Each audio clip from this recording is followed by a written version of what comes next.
Buenos días. Hoy nos encontramos aquí reunidos para dar a conocer un tema del cual se ha estado hablando últimamente, como son los modelos de enseñanza y aprendizaje. Nos encontramos con tres expertos en el área y ellos nos van a dar su opinión con esta entrevista y nos van a dar su opinión de cada una de cómo ha ido creciendo y ha evolucionado estos sistemas de enseñanza y aprendizaje.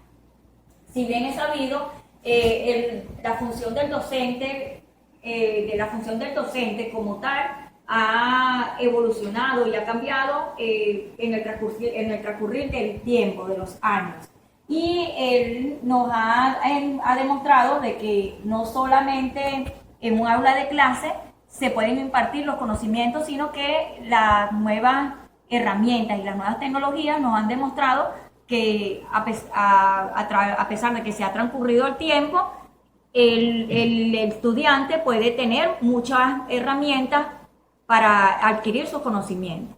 Entonces, para comenzar, vamos a comenzar con el ingeniero Andrés Medina, que él nos va a estar desarrollando o nos va a dar su opinión acerca de cómo se ha desarrollado los modelos educativos tradicionales.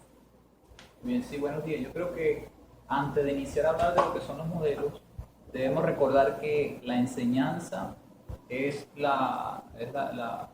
comunicar o transmitir algún conocimiento, habilidad o actitud, ¿verdad? Y ese conocimiento debe hacerse llegar a través de un modelo. ¿Pero qué es un modelo de enseñanza-aprendizaje? Un modelo de enseñanza-aprendizaje es un plan estructurado que nos permite a nosotros configurar un currículo o sencillamente nos permite elaborar estrategias de enseñanza-aprendizaje o también nos permite orientar lo que es la enseñanza en el aula de clase. Ahora bien, todo modelo de enseñanza-aprendizaje debe contar con tres elementos básicos o elementales, ¿verdad? Que son el enfoque, que está referido al qué enseñar, la metodología, referida al cómo enseñar, y la evaluación, que va a indicar cómo voy yo a medir esos resultados alcanzados. Ahora bien, según Jean-Pierre dice que existen tres modelos o ideologías predominantes en lo que es la enseñanza-aprendizaje. Esos tres modelos, el primero dice que es el de transmisión, el segundo dice que es el de condicionamiento y el tercero que es el constructivista, que es uno de los más conocidos. Ahora bien, ¿en qué consiste el modelo de transmisión? El modelo de transmisión concibe la enseñanza como un arte y al profesor como un artesano.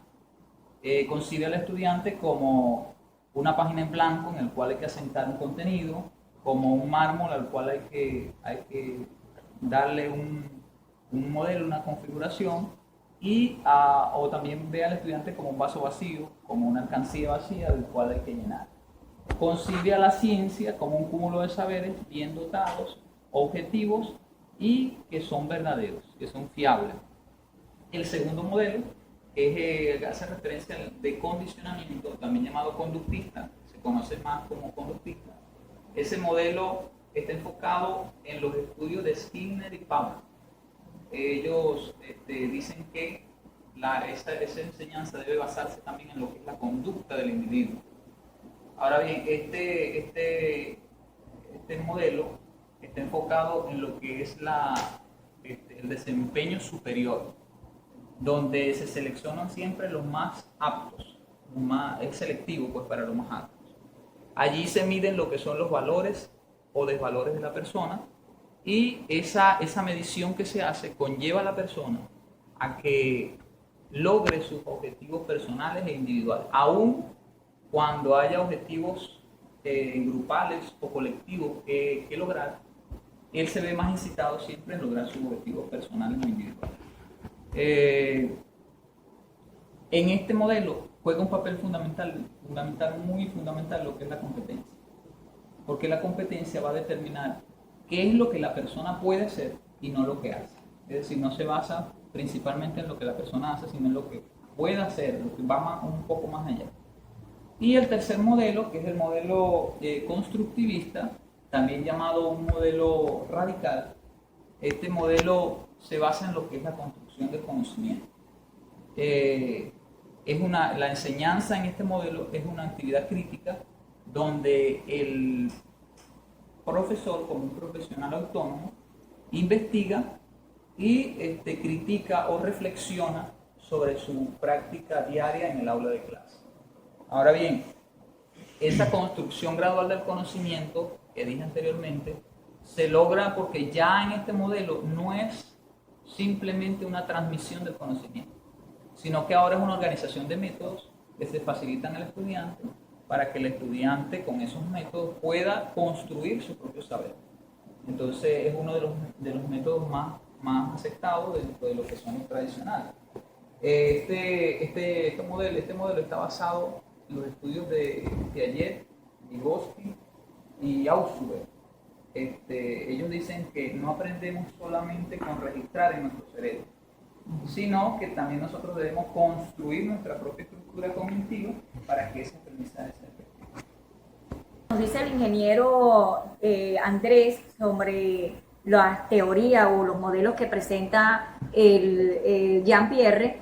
Él nos muestra tres tipos de modelos, como es el modelo tradicional, el conductista y el constructivista. Entonces, ¿qué me puede decir o qué puede aportar usted, el ingeniero Darwin Castillo, acerca de cómo ha evolucionado eso del tipo de enseñanza-aprendizaje a nivel mundial y en nuestro país?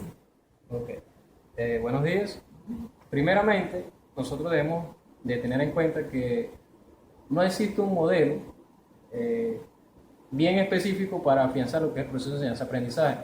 ¿Qué hacen los sistemas educativos? Lo que hacen es una variación de acuerdo al contexto de esa población y lo adaptan, partiendo del principio de que en la medida que tú, o que generalmente se transforme la educación, es que se va a transformar la sociedad, no al revés. Mucha gente piensa que transformando la sociedad vas a transformar la educación y no es así. Por eso es que muchos han dedicado parte de sus investigaciones en hacer esta distinción de que no hay un modelo particular, simplemente están segmentados y son adoptados de acuerdo a la situación o al contexto de ese país en específico. Por ejemplo, si nos remitimos aquí en Venezuela, el modelo educativo tradicional, que es el que más tenemos nosotros afianzado, vemos que en la actualidad, en este presente año 2019, ese modelo está fuera de contexto, es decir, no está cónsono con los planes de la nación. Para nadie es un secreto que generalmente el título universitario era un pasaporte para conseguir trabajo. Ahorita esa balanza se ha inclinado en dirección contraria. Es decir, a veces los estudiantes, por desmotivación, el profesor no prepara los contenidos según las necesidades que van surgiendo y entonces hay un desfase entre lo que es lo ideal y lo real y lo que se está viviendo en Venezuela. En Venezuela ha evolucionado, ha ido de lo micro a lo macro, pero de forma accidentada. Es decir, si nos vamos atrás, como es la evolución histórica del proceso de aprendizaje, desde Antonio Guzmán Blanco, de todos esos presidentes han habido en Venezuela muchas dictaduras y en las dictaduras se ha estancado la educación. Entonces volver a rescatar esa cultura, volver a tratar de que los maestros se interesen en la educación y que los estudiantes sean captados por las instituciones ha sido un cambio lento. Entonces, debido a esa cronología que es lenta, esa secuencia es lenta, Venezuela, delante de otros países, quizás en algunas áreas esté menos desarrollada, porque, como he sabido, muchos de los convenios a nivel de instituciones no se transfiere efectivamente el aprendizaje. Es decir, una cosa es de los procesos de enseñanza-aprendizaje y que quede claro que en Venezuela se enseña, más no se enseña a aprender. Es decir, el profesor de la forma tradicional llega al aula de clase, es como el facilitador de transmitir esos conocimientos y que los muchachos lo absorban. Pero de verdad ese conocimiento llega, es decir, que yo me valga de una evaluación y yo mediré realmente el conocimiento que tiene esa persona. Es decir, es un indicativo de que yo puedo estar seguro del que el conocimiento está llegando. Desde ese punto de vista, desde la evaluación de esa forma, es una educación débil.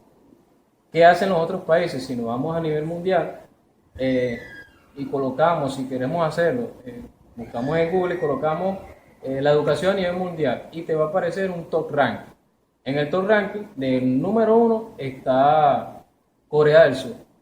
¿Qué hace Corea del Sur? Ellos dicen que la disciplina tarde o temprano vencerá el talento, es decir, ellos son muy disciplinados en la parte de educación, es decir, con esfuerzo, trabajo y disciplina de forma gradual se puede ir incrementando la eficiencia. Esa es su forma de pensar. En el segundo escalafón estaría lo que es Finlandia. ¿Qué hacen en Finlandia? Finlandia es un proceso educativo o un diseño curricular que es flexible y a la vez exigente. Es decir, ellos van netamente al área específica de los estudiantes. Netamente al área específica quiere decir que yo voy a tener una población a la que yo voy a potenciar su conocimiento. Es decir, si hay personas que son buenas en matemáticas, yo voy a dirigir toda mi atención a esas personas en esa área específica. Son flexibles porque el estudiante no se le coloca una camisa de fuerza de que el profesor llegue y masifica la educación de una forma de que todos tienen que entender a la par lo que se está diciendo. Y es bien sabido que todos los estudiantes no entienden al mismo ritmo y el conocimiento no llega de manera tan tajante a como uno quiere que llegue, si es el caso del ejercicio docente. Ese es el caso de Finlandia. Seguidamente estaría Japón.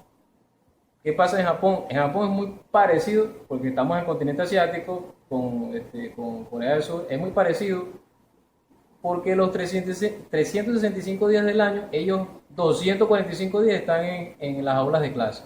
Es decir, invierten mucho tiempo en la educación, tiempo que los muchachos pasan, o los estudiantes pasan por las aulas, están más tiempo educándose que haciendo otras actividades. Y entonces, desde ese punto de vista, el esfuerzo es lo que realmente valoran de ese contexto, desde esa óptica de ese país. Después de Japón, si seguimos bajando, estaría Holanda. En Holanda hay un caso curioso. Hay un empresario muy exitoso, Steve Jobs, que para todos lo conocemos, que él es tendencia en la parte de tecnología de los teléfonos, de los sistemas operativos de las computadoras. Él quiere, y de hecho lo hizo, insertó en la educación las TICs, pero a través de herramientas de la informática. Es decir, él dice que un estudiante puede llegar más lejos si sabe usar las herramientas tecnológicas. Desde ese punto de vista, nosotros nos llama la reflexión de que aquí en Venezuela nosotros formamos estudiantes, lo estamos haciendo fuera de contexto, que si queremos colocarlo, las comparaciones son malas, pero si nosotros queremos hacer un contraste en educación de los países que nos rodean, vecinos, Colombia, Brasil, Argentina, el nivel de la educación de nosotros quizás esté un poquito más atrasado. ¿Por qué? Porque no nos hemos dado la tarea de que el estudiante tenga esas herramientas que nos pueden poner a la par o ser competidores a nivel mundial en lo que es tecnología, en lo que es conocimiento. Si seguimos bajando en el escalafón de Holanda, estaría el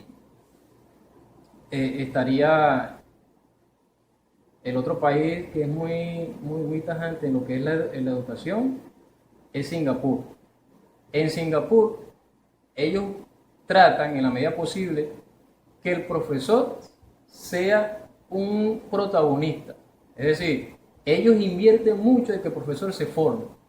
Ellos premian que el profesor, el mejoramiento continuo sea adoptado para sí mismo, porque de esa forma que él se perfeccione en la parte de enseñanza, aprendizaje, él puede transmitir con más claridad el conocimiento.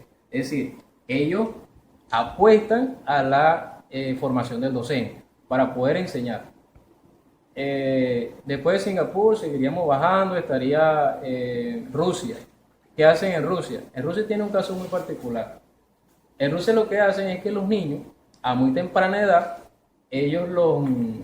vamos a poner un ejemplo, están en una sala de juego y si el niño se va a una esquina donde están unos legos y empieza a construir y armar palabras, ellos les desarrollan lo que es la parte de la lectura, la escritura, y serán grandes escritores, desarrollan muy bien la parte de lo que es la lingüística. Desde ese punto de vista, ellos van enfocándose a los rasgos pero desde muy temprana edad, desde el niño, si siente afinidad por un deporte en particular, lo apuestan todo para que ese estudiante sea o un buen preparador físico, que también a nivel de mundial, y lo hemos visto en las Olimpiadas, Rusia siempre queda bien parado. ¿Por qué? Porque forma muy bien, incentiva a sus estudiantes y lo hace desde el punto de vista de que ellos pueden ayudar a desarrollar un país. De hecho, el nivel educativo es un indicador de la capacidad de desarrollo de un país. Entonces, a nivel mundial, esos son, en resumidas cuentas, serían como un top ranking, así muy someramente, de cómo se ve la educación a nivel mundial. Si lo trasladamos a Venezuela, nosotros deberíamos de adoptar lo bueno de esos procesos de enseñanza-aprendizaje y tratar de reformar nuestro sistema educativo para esa mejora, para conseguir que Venezuela sea siempre un país que esté dando avances en investigación, que no esté dependiendo de convenios para poder ella desarrollar alguna tecnología. Es decir, que si hacen convenio, que se transfiera la tecnología, que se aboque a eso, que se transfiera la tecnología y que se pueda incrementar. Sabemos que la innovación desde ese punto de vista está muy bien afianzada si llega el conocimiento y si nosotros realmente lo aprovechamos. Gracias. Partiendo de lo que nos dice el ingeniero Darwin, ¿verdad? ¿Cómo nosotros podemos incursionar todos esos conocimientos que vimos cómo él lo ha traído a nivel mundial, viajó por varios países, ¿verdad? Y en nuestro país, aquí en Venezuela, ¿cómo podemos hacer incursionar esto en el ámbito escolar a través de los niveles de básica, de media y hasta en las universidades? Para esto nos traemos a la especialista, la ingeniero Roxana Morillo, que ella nos va a comentar y nos va a hablar cómo nos podemos nosotros traer todos estos conocimientos de esos grandes países a nuestro país. Bueno, atendiendo a lo que ya han mencionado con respecto a lo que es el modelo de enseñanza que muy bien hablaron, que decimos que se tratan de actividades generalizadas que a diario los docentes introducimos o utilizamos en nuestros procesos de enseñanza y aprendizaje, y que para ello vinculamos lo que corresponde a diferentes modelos, porque ya se dijo que no hay un modelo único que me diga cómo nosotros podemos enseñar. Y estos modelos, por supuesto, están basados en sustentos teóricos, que lo que dice o lo que establece que si el docente puede cumplir con éxito su trabajo en aula.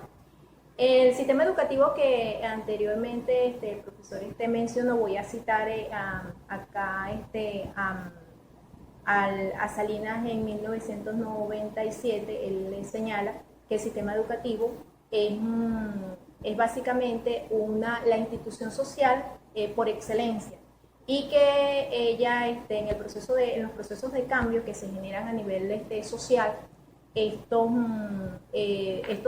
cambios están influenciados o están propiciados por lo que es la innovación tecnológica. Esa innovación tecnológica basado, ¿verdad?, en el desarrollo de lo que es la información y la comunicación, en este nuevo ámbito, en las perspectivas que es relacionar lo que es la tecnología con la sociedad, y que eso nos permita a nosotros de llevarla o relacionar la tecnología con la educación, es lo que nos conlleva a pensar en la inclusión de lo que son las herramientas tecnológicas dentro de la educación. Partiendo de la Gaceta 5.929, donde se estructura la parte de educación, cómo está dividida la educación, los subniveles de educación, en este caso, se manejan que son dos subniveles, que es el subnivel básico y el subnivel de educación universitaria. En el subnivel básico vamos a encontrar lo que es los niveles de educación inicial, el nivel de educación primaria y el nivel de educación media, que dentro del nivel de educación media encontramos el nivel de educación media general y la parte de educación media técnica. Por supuesto, estos niveles de alguna manera se ha tratado de incluir lo que corresponde a la tecnología, la innovación tecnológica dentro de ellos, cada uno con su punto de vista. También debemos considerar que es bastante importante que el enfoque que se ha dado en la inclusión de la tecnología ha venido desarrollándose dependiendo de la necesidad que se presente en el momento, porque cada época ha tenido su inclusión de tecnología correspondiente a lo que en el momento se requería. Con respecto a la parte de educación básica, podemos hacer referencia, en el año 2009 se hizo la inclusión de lo que correspondía al programa o al proyecto de las Canaimas, que era un proyecto que permitía a los estudiantes de manera gratuita obtener un instrumento que era la herramienta básica, que era un computador, una tablet, en algunos niveles, como el nivel porque eso estaba enfocado al nivel de básica. De hecho, eso permitía de alguna manera que los estudiantes desarrollaran nuevas estrategias de formación que les permitió el avance no solamente en el hecho de conocer la herramienta tecnológica, sino también incursionar, porque la idea era de que a través de esos programas, esos software, ellos desarrollaran sus asignaturas o sus unidades curriculares dentro de ese programa. Es importante señalar que a nivel de la universidad, las herramientas tecnológicas han sido fundamentales. Si bien es cierto, en el principio ha mostrado lo que es la organización universitaria, porque según establece Toffler en el año de 1985, que estas organizaciones son las organizaciones más reacias en formar parte de lo que es una nueva tecnología. En el caso de ellos, Toffler establece de que para que se genere incursionar en estos cambios, se deben presentar ciertas condiciones, y que estas condiciones primeramente que tiene que haber una presión externa que le permite, una presión externa bastante importante, que le permita incluir en ese cambio. También una de las condiciones necesarias para que se generen este tipo de cambio es que los que integran a estos sistemas estén incómodos o no están de acuerdo con lo que está pasando. Otra de las condiciones es que se presente un plan o una visión bastante sustentada para que pueda de alguna manera hacer ese cambio. Es importante señalar que el ambiente donde se desarrollen la incursión de las nuevas tecnologías es importante, pero más importante es que el docente esté presto a que ese desarrollo se lleve a cabo. Importante también señalar que los cambios siempre tienen parte positiva, pero también puede conllevar a ciertas partes negativas. Una de las partes negativas es que puede de alguna manera tratar de lo que es desplazar a lo que es la presencia del docente, y en realidad siempre el docente a nivel de educación o a nivel de formación siempre va a ser el guía que va a regir o va a llevar a direccionar lo que es los conocimientos. Es importante señalar que este tipo el modelo que se presenta o que se desarrolla en esta incursión de las TIC es el modelo constructivista, que ya antes ha mencionado, que aquí básicamente se da la herramienta, pero quien es responsable de la formación de su conocimiento son los mismos estudiantes, y que ellos la formación que ellos desarrollen va a ser fundamental para que el proceso sea exitoso en cuanto a la inclusión de estas nuevas tecnologías. Para concluir, ingeniero Roxana, ¿cuáles serían los aspectos positivos de las TIC en el ámbito educativo a nivel de básica y universitario? Bueno, a nivel de educación acá en Venezuela hemos visto el desarrollo de esta tecnología que ha permitido que a nivel de básica los estudiantes desarrollen sus habilidades y destrezas que le permiten de alguna manera construir su conocimiento, que es básicamente lo que se está queriendo en este momento. También desarrolla la parte de investigación. Es importante ver cómo los estudiantes han incursionado en la parte de desarrollo de proyectos que les ha permitido de alguna forma, a partir de los proyectos, crear o disertar en su conocimiento, pero a partir de sus vivencias, que es lo que se quiere para el desarrollo de la nueva educación. Es importante también señalar que la parte han permitido que el desarrollo de la educación no solamente sea en 4 paredes, que es en el aula de clase. Eso también ha permitido que el estudiante, estando en su casa o estando en un ambiente apropiado donde tenga internet, pueda de alguna manera ver una clase a través de las aulas virtuales que reciben la misma información y quizás eso le permite en su comodidad internalizar mejor el conocimiento y desarrollarlo de manera más provechosa para él. También podemos ver que eso es parte de lo que corresponde a la educación universitaria, que si de alguna manera lo podemos vincular con la educación a distancia, que en un principio la pionera en esta parte era la universidad abierta, que ellos a nivel de educación, ellos trabajaban con esa modalidad y que el estudiante iba solamente a asesoría. En este caso, nosotros vemos que las TIC a través de la web podemos trabajar de alguna forma y poder cumplir con la parte de conocimiento y también creando el proceso de enseñanza-aprendizaje a través de esta estrategia que le permite al estudiante ser el constructor de su conocimiento. Gracias por escucharnos y recuerden comentar nuestro video.